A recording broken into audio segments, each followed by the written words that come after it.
We are continuing the series called Summer School today, allowing you to just hear different things, bringing our best, hopefully, sermons and things like that. And I enjoyed school most of the time, well, sometimes. I enjoyed school a lot. But one thing I loved when I was a kid growing up was reading stories. I loved that very much, and I love today sharing stories with my kids as well. And so today, I wanted to start off by reading all of you a story called You Are Special by Max Lucado. And so without any further ado, we're going to go ahead and I'll dive right in, and you can follow along on the screen for the book. You Are Special by Max Lucado, illustrations by Sergio Martinez. The Wimmicks were small wooden people. All of the wooden people were carved by a woodworker named Eli. His workshop sat on a hill overlooking their village. Now, each Wimmick was different. Some had big noses, others had large eyes. Some were tall and others were short. Some wore hats, others wore coats, but all were made by the same carver, and all lived in the village. All day, every day, the Wimmicks did the same thing. They gave each other stickers. Each Wimmick had a box of golden star stickers and a box of gray dot stickers.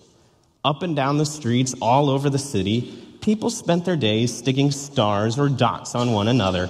The pretty ones, those with smooth wood and fine paint, always got stars. But if the wood was rough or the paint chipped, the Wimmicks gave dots. The talented ones got stars too. Some could lift big sticks high above their heads or jump over tall boxes or could sing pretty songs. Still others knew big words. Everyone gave them stars. Some Wimmicks had stars all over them. Every time they got a star, it made them feel so good and made them want to do something else and get another star. Others, though, could do little, and they got dots. Punchinello was one of these. He tried to jump high like the others, but he always fell. And when he fell, the others would gather around and give him dots. Sometimes when he fell, his wood got scratched, so the people would give him more dots.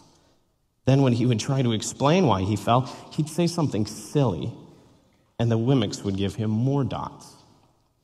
After a while, he had so many dots that he didn't want to go outside.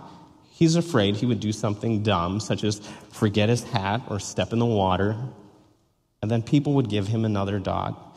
In fact, he had so many gray dots that some people would come up and give him one for no reason at all. He deserves lots of dots, the wooden people would agree with one another. He's not a good wooden person. After a while, Punchinello believed them. I'm not a good Wimmick, he would say. The few times he went outside, he hung around with other Wimmicks who had a lot of dots, and he felt better around them. One day, he met a Wimmick who was unlike any he'd ever met. She had no dots or stars. She was just wooden, and her name was Lucia. It wasn't that people didn't try to give her stickers. It's just that the stickers didn't stick. Some of the Wimmicks admired Lucia for having no dots, so they'd run up and give her a star, but it would fall off. Others would look down on her for having no stars, so they'd give her a dot, but it wouldn't stay either. That's the way I want to be, thought Punchinello. I don't want anyone's marks. So he asked the stickerless Wimmick how she did it. It's easy, Lucia replied. Every day I go see Eli. Eli? Yes, Eli, the wood carver. I sit in the workshop with him. Why? Why don't you find out for yourself? Go up the hill, he's there. And with that, the Wimmick who had no stickers turned and skipped away.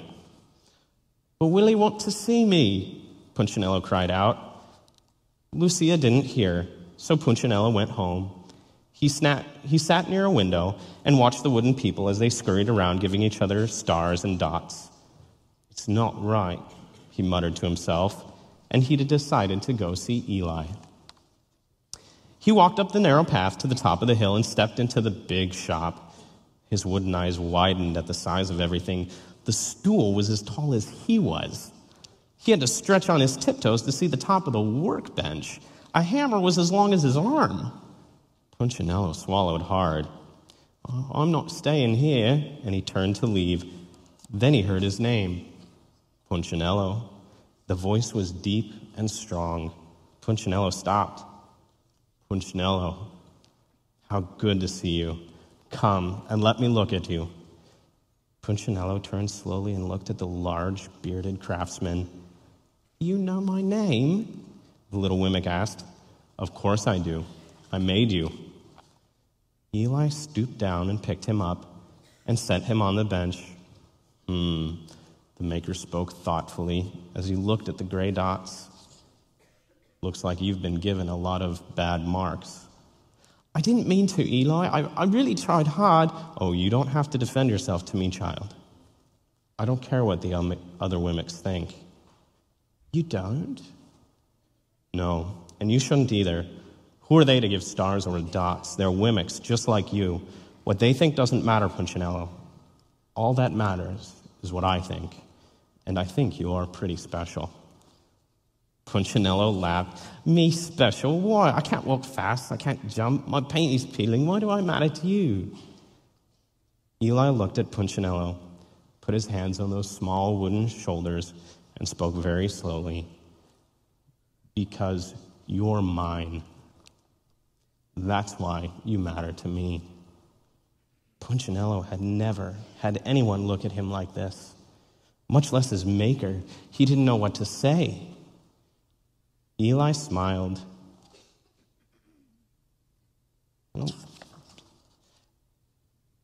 "Every day I've been hoping you'd come," Eli explained.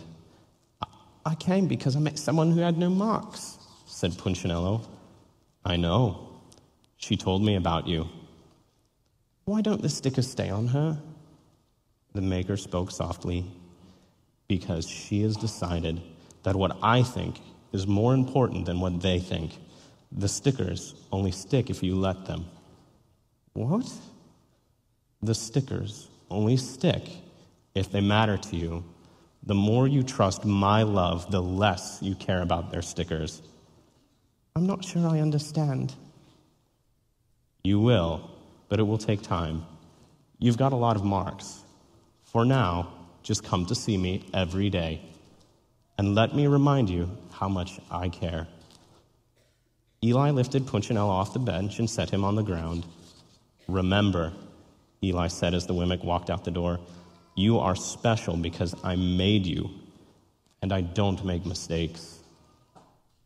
Punchinello didn't stop, but in his heart he thought, "I think he really means it."